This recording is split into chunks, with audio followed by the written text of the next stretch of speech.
안녕하세요. 리논 컨설팅 컨설턴트 장유진입니다. 오늘 다뤄볼 내용은 심리학을 활용한 공부 팁 시리즈 그 두 번째, 기억 심리학을 이용한 암기 팁입니다. 시험 기간에 도움이 될 만한 내용이니 잘 기억해 두었다가 활용하면 좋겠죠? 먼저 이번에 핵심적으로 다뤄볼 기억 심리학이 무엇인지, 그리고 기억 심리학에서 다루는 기억 관련된 효과 및 실험으로 입증된 기억술, 즉 암기 꿀팁을 전달드릴 예정입니다.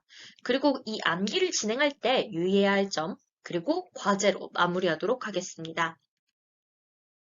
먼저 기억 심리학이란 무엇일까요? 기억 심리학은 말 그대로 인간의 기억을 다루는 학문입니다. 기억이라는 게 대체 어떤 것이고 언제부터 시작된 건지 기억에 영향을 미치는 요인을 밝힌 관련된 실험과 결과, 기억과 관련된 질병, 원인, 기억의 과정 등을 다루고 있습니다. 오늘은 이 중에서도 기억에 영향을 미치는 요인을 밝힌 내용을 중점적으로 다루어서 여러분이 이를 실제 공부에 어떻게 적용시킬 수 있을지 말씀드리고자 합니다. 이를 이해하기 위해서는 여기 감각기억, 작업기억, 그리고 장기기억에 대해서 알아야 하는데요. 크게 중요하게 다루는 부분이 아니니 간단히 말씀드리자면 감각기억은 우리가 굳이 주의를 기울이지 않았을 때 아주 짧게 스치듯 기억에 잠시 들렀다 가는 기억이 바로 감각기억이고요. 어느 정도 집중을 해서 조금 더 오래 머무르는 일종의 단기 기억이 작업 기억, 그리고 작업 기억에 있는 내용을 보다 오랜 기간 반복하여 오랜 기간 기억에 남는 기억이 바로 장기 기억입니다. 요 작업 기억은 단기 기억이라고도 얘기를 하는데요. 통상적으로 매직 넘버 7이라고 해서 우리는 보통 7개 그리고 플러스 마이너스 2개 정도를 기억하게 된다고 합니다. 이게 작업 기억이에요. 그러니까 조금만 노력을 기울이면 우리는 잠깐 동안 이 작업 기억, 즉 단기 기억 안에는 7개 플러스 마이너스 2개 정도는 기억에 좀 들어와 있다. 그리고 여기에서 좀 더 반복하고 복습하고 그러다 보면은 장기 기억으로 들어가서 좀 더 오랜 기간 기억할 수 있게 된다라고 보시면 되겠습니다. 당연히 우리의 목표는 장기 기억이겠죠. 시험을 잘 보기 위해서, 그리고 진짜 학습을 하기 위해서는 배운 내용을 장기 기억에 넣는 것이 목표겠죠. 먼저 에빙하우스가 밝혀낸 망각 곡선이라는 것이 있습니다.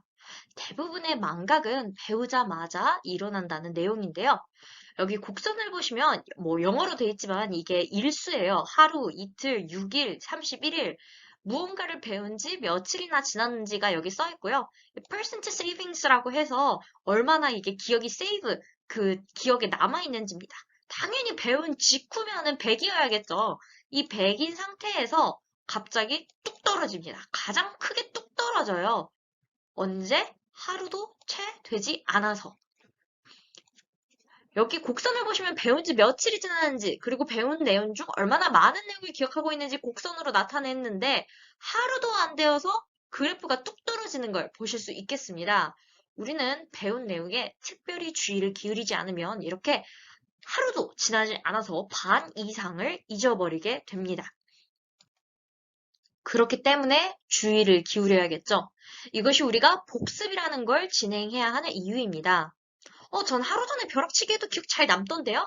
그럼 그 벼락치기 동안 충분히 주의를 기울였기 때문이고, 진짜 학습은 단순히 시험뿐만 아니라 좀 더 오래 기억했을 때 학습했다, 체득했다라고 할 수 있겠죠? 그리고 벼락치기라는 도박에 기대면은 사실 이게 굉장히 쉽지 않아집니다. 오랜 기간 기억을 하기 위해서는 복습이 필수적인데요. 여기 오른쪽 그래프는 또 다른 실험인데요. 보시면 복습을 많이 할수록 그래프가 많이 완만해지는 것을 확인할 수 있습니다. 여기 80% 정도를 기억했다. 요 기준을 한번 보도록 하겠습니다. 여기 보시면 처음 배웠을 때는 배운 내용을 기억하는 정도가 하루 만에 80%로 떨어지게 되고, 그리고 이렇게 두 번째로 복습을 하게 되면은 봅시다. 하루, 그리고 이틀 만에 80%로 떨어지게 됩니다. 그리고 두 번째 복습했을 때에는 하루, 이틀, 그리고 3일 만에 80%로 떨어집니다. 그리고 네 번 복습했을 때는 더 완만하죠. 그렇기 때문에 우리가 복습을 거듭할수록 더 오랜 기간 기억할 수 있는 것입니다. 복습이 중요한 이유 이제 잘 아시겠죠? 이제 그럼 우리는 어떻게 공부해야 할까요? 가장 널리 알려진 기억과 관련된 효과인 초두 효과와 최신성 효과입니다. 초두 효과, 첫 번째 머리, 말머리 효과라고 하고요. 최신성 효과는 최신, 가장 최근에 배운 것이라는 뜻인데요. 처음 배운 것과 가장 최근에 배운 것이 기억에 잘 남는다라는 내용입니다.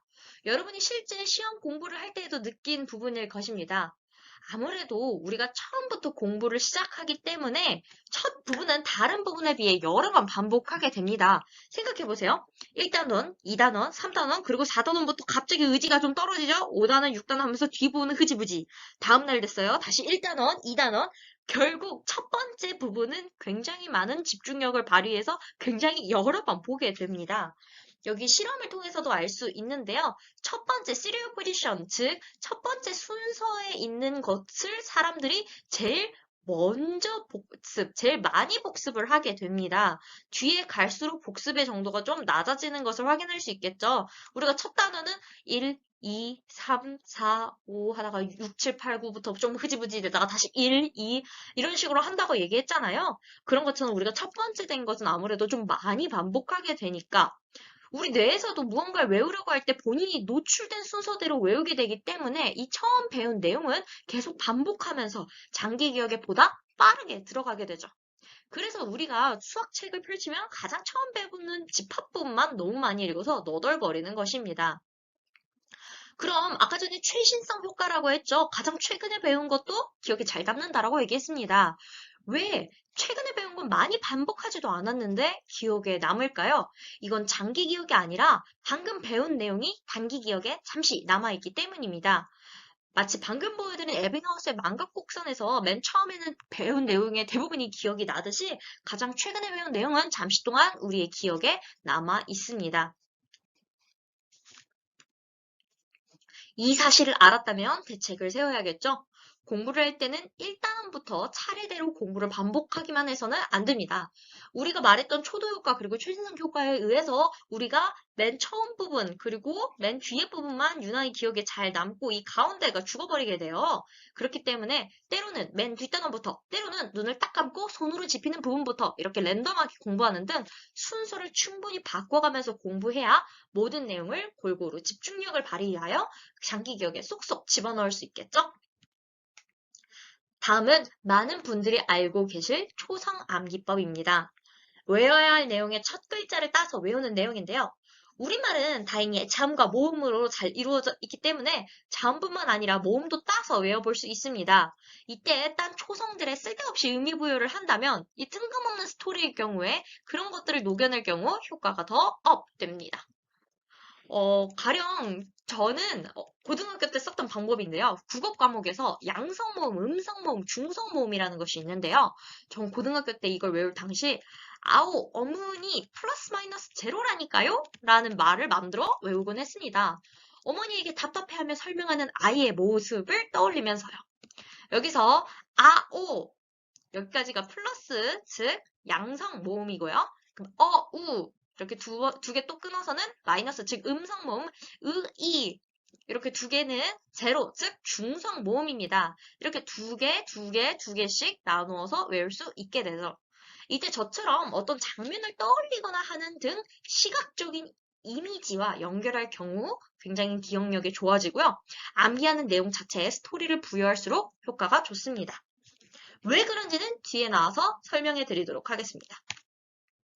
그 전에 짝 연관 학습을 먼저 다뤄보고자 하는데요. 단어를 외우는 등 우리가 짝을 지어서 학습해야 하는 경우가 있습니다. 이거는 이거는 이거 이런 식으로 짝을 지어서 학습하는 짝 연관 학습 역시 마찬가지로 더 주의를 집중하며 인지적으로 더 많은 자원을 투입하면 기억에 오래 남습니다. 아까 앞서서 우리가 이미지랑 연관시킬수록 뜬금없는 스토리를 부여할수록 기억에 남는다고 했는데요. 이게 우리가 더 주의를 집중하고 인지적으로 더 많은 자원을 투입했기 때문에 기억에 더 많이 남는다라는 것입니다. 이때 말하는 인지적인 자원이라는 건 단순히 시간을 오래 들이는 것과는 다릅니다. 그것은 그냥 물리적인 그냥 시간 자원이에요. 그게 아니라 인지, 우리의 머리를 얼마나 더 썼느냐의 문제입니다. 단순히 단어를 눈으로 보는 것뿐만 아니라 입으로 소리내어서 읽고 내 귀로 듣고 머리로는 스토리를 만들고 연관성을 부여하고 이미지를 떠올리는 등의 또 다른 자극을 활용하는 것이 우리의 머리, 즉 인지적 자원을 활용하여 학습하는 일입니다. 실제로 영어 단어 학습을 할 경우에는 영어 단어를 먼저 보고 한국어를 떠올리는 것이 상대적으로 더 쉬운데요. 예를 들어 easy를 보고 쉽다라고 떠올리는 게 쉽다를 보고 easy라고 떠올리는 것보다 좀 더 쉽습니다. 우리말을 먼저 읽고 이에 맞는 영어를 떠올리는 것은 더 많은 생각, 즉 인지적 자원을 필요로 하기 때문에 더 어렵고 더 기억에 오래 남습니다. 정리하면 더 힘들게 외울수록 더 인지적 자원을 투입해서 우리가 더 힘들게 외울수록 더 기억에 오래 남습니다. 억지로 연관을 굳이 시키려고 하지 않아도 배운 내용을 나랑 연관 짓는 거는 그래도 상대적으로 쉽잖아요. 나랑 연관 지어 기억하는 건 역시 도움이 됩니다. 앞서 배운 초성 암기법에서 앞 글자를 따서 붙였는데 그 내용이 나랑 연관이 된다거나 단순히 그 스토리의 주인공이 나거나 아니면 내게 실제로 일어난 일이랑 좀 연관되거나 하는 내용으로 암기한다면 이 또한 기억에 큰 도움이 됩니다. 그리고 기억을 해야 하는 한 쌍이 있다면 그것을 아주 특이하게 상호작용하게 만들면 아주 강한 이미지가 형성되어 더 기억에 잘 남는다는 것 역시 하나의 꿀팁입니다. 가령 피아노랑 담배를 한 쌍으로 외워야 돼요. 누군가가 피아노라고 말하면 자동으로 담배라고 얘기해야 되고 누군가가 담배라고 얘기하면 피아노 이런 식으로 얘기를 해야 하는 그런 한 쌍의 단어라고 생각을 해봅시다. 단순히 피아노, 담배, 피아노는 담배 이런 식으로 외우는 것보다는 보통 여러분들이 영어 단어를 외울 때 그렇게 얘기를 하죠. easy, 쉽다, easy, 쉽다, 쉽다, easy, 쉽다, easy 이런 식으로 외우잖아요. 이렇게 외우는 것보다는 피아노가 담배를 피우는 모습을 상상하는 게 훨씬 더 기억에 남습니다. 외워야 하는 두 쌍이 서로 어떤 사건을 만드는 데 참여하고 있고 굉장히 특이하기 때문입니다. 여기 첫 번째는 그냥 우리가 평소 영단어 외우듯이 피아노, 담배 이렇게 생각하는 건데요. 이거는 기억을 할 때 그렇게 효과적인 방법은 아닙니다. 만약에 특이하게 할래요. 특이하게 하는 게 좋댔잖아요. 하면서 피아노 좀 특이하게 만들고 담배 좀 특이하게 만들었어요. 이렇게 생각하는 거 아까보단 낫지만 아직 좀 부족합니다. 이번엔 피아노 위에 담배가 올려져 있는 거. 그래도 둘이 상호작용을 하고 있습니다. 둘이 연관성을 부여했어요. 하지만 너무 그럴듯하죠. 뭐, 왠지 이 피아노 위에 담배 올라가 있을 수 있을 것 같잖아요? 하지만 피아노가 담배를 핀다? 굉장히 없음법한 이야기죠. 여러분들한테 소개시켜드리기에 약간 좀 담배가 들어간다는 게 좀 부적절한 예시일 수 있지만 이게 그냥 논문에 나와 있는 내용이라서 그냥 그대로 가져와 봤습니다. 어쨌든 영단어를 외울 때에도 영어 발음이 우리말이랑 비슷하다는 이유로 우리가 연결짓고 기억에 잘 남을 때가 있잖아요. 이것도 마찬가지입니다. 예를 들면 영어 단어 brutal이 잔인하다는 뜻이거든요. 이 발음을 가지고 입술이 부르터서 피가 나니까 잔인해. 이렇게 brutal, 잔인하다. 입술이 부르터서 잔인하다. 이렇게 외운다든지 말이에요. 이 또한 비슷한 맥락의 암기 팁입니다. 연관을 어떻게든 짓는 거죠. 뭐 발음 간의 유사성이든 아니면 뭐 이미지 간에 어떻게든 내가 연관을 짓든 나랑 연관 짓든 말이에요. 다음은 테스팅 이펙트, 즉 시험 효과입니다. 시험과 유사한 연습 테스트를 진행할 경우 공부한 내용을 더 오래 기억할 수 있다라는 내용인데요. 우리가 모의고사를 보는 이유이기도 합니다. 다만 모의고사나 시험이 자주 일어나는 것도 아니고 사실상 모의고사를 잘 보기 위해 공부할 때가 있는 만큼 셀프 테스트를 충분히 해야겠죠. 가령 내가 암기를 해야 한다면 손으로 가린 상태에서 외운 내용을 말하거나 백지에 내가 외운 내용을 다 적거나 나만의 어떤 암기장, 암기 테스트를 만들어서 직접 풀어보거나 하는 방법이 있습니다. 아니면 너무 혼자 하기 좀 심심하면 친구랑 같이 서로 문제 내주는 방법도 있겠죠. 왜 그렇게 했냐? 그게 진짜 효과가 있느냐라는 걸 보기 위해서 왼쪽 그래프를 보시면 되겠습니다. 왼쪽 그래프를 보시면 여기 S가 있는데요. 이 S는 study 그리고 T는 테스트 즉 시험입니다. 자, 여기에서 보시면 N이 붙은 것도 이렇게 있는데요. 이 N은 안 했다는 겁니다. 자, 여기 제일 좋은 게 뭔가요? 두 개입니다. 네모랑 동그라미 여기 공부 테스트 한 요거랑 그리고 공부 테스트, 그리고 공부 안 하고 테스트, 즉 공부 테스트, 테스트 이렇게 하는 애들이죠. 이렇게 두 그룹은 제일 기억률이 높습니다. 여기는 기억하는 확률이에요. 0.4니까 40%죠. 40%까지 확률이 제일 높은 건데 이 친구들, 이 두 그룹 친구들은 그래도 기억률이 높습니다. 자, 그 다음으로 상대적으로 좀 부족한 친구는 보니까 공부, 테스트, 테스트. 공부를 연속해서 두 번 하고 그 다음에 테스트 연속으로 두 번 한 친구들이 그래도 요것보단 조금 덜하다라는 걸 알 수 있죠. 왜 그런가 생각해보면 공부하고 테스트를 한 번 하면은 내가 이게 부족하구나 라는 생각을 하면서 나도 모르게 좀 더 집중해서 공부를 하게 돼요. 일종의 피드백이 내 공부에 반영이 되는 거죠. 그렇게 공부를 하고 테스트를 하고 할시 공부를 먼저 막 하고 난 다음에 테스트하고 그 다음에 테스트하는 거 역시 비슷한 맥락에서 나오기도 합니다. 자, 제일 안 좋은 게 뭘까요? 우리가 자주 하는 방법입니다. 공부하고 테스트하고 그리고 아무것도 안 하는 거예요. 공부 그리고 시험 끝. 아무것도 없습니다. 내가 테스트를 통해서 복습하지도 않고 공부를 통해서 복습하지도 않고 아무것도 안 해요. 공부하고 시험 보고 끝. 이렇게 하면은 기억에 남지 않습니다. 이게 바로 우리가 집에서 스스로 공부를 하고 이거를 바탕으로 테스트를 하고 난 다음에 실제 진짜 테스트를 봐야 하는 이유입니다. 여기 보시면 아예 막대 그래프로도 해놨죠? 공부 테스트 혹은 공부 테스트 그리고 테스트 이렇게 한 친구들은 0.44 정도로 높은 상기율, 즉 기억률을 보이는데 여기 보이시죠? 공부하고 테스트하고 삑 하고 끝낸 친구들은 가장 기억한 정도가 낮습니다. 그러니까 우리가 시험만을 위해서 공부하지 말아야 된다. 내가 공부를 했으면 어느 정도 시험을 봐서 스스로가 시험을 해봐서 내가 잘 공부했는지 체크하는 단계가 필요하다. 그래야 진짜 시험도 잘 본다라는 거를 확인할 수 있겠습니다. 물론 공부만 한 거 더더욱 성적이 안 좋습니다. 아까 전엔 차라리 뭐 공부하고 테스트하고 이러고 끝났었잖아요. 그렇게 한 거는 피드백이 없어서 성적이 안 좋은데 공부만 하고 마지막에 최종 테스트만 봤어요. 당연히 성적이 안 좋겠죠. 스스로에 대한 그 어떤 피드백 타임도 어떤 자극 타임도 없었어요. 나 이거 틀렸네. 이런 것도 아무것도 없었죠. 왜 공부만 계속 반복하는 그 익숙한 것이 안 좋을까요? 바로 illusions of competence 이것 때문인데요. 단순히 많이 노출된 것만으로 난 그냥 이 내용에 익숙해진 것 뿐인데 왠지 내가 공부한 것 같은, 내가 이걸 다 아는 것 같은, 나 왠지 많이 알고 있는 것 같은 그 유능해진 것 같은 느낌의 착각에 빠질 수 있다는 것 때문입니다. 같은 내용을 계속 보면 우리는 그냥 익숙해지기만 한 거지 그게 공부가 결코 되지 않습니다. 그 착각에 빠지지 않도록 암기를 한 뒤에는 꼭 테스트로 점검을 해봐야겠죠? 그렇다면 어떤 간격으로 복습해야 좋을까요? 물론 긴 간격을 두고 복습하면 장기 기억에 도움이 됩니다. 하지만 최적의 텀이 따로 있는데요. 이 골든 텀은 10에서 20% 정도입니다. 계산 방법은 아래와 같습니다. 만약에 1일 간격을 두고, 즉 하루 걸러 하루씩 공부를 하는데 시험이 만약에 일주일 뒤에요. 내가 이거를 기억에서 끄집어내야 하는 타이밍이 일주일 뒤에요. 그러면은 7분의 1, 약 14%인데요.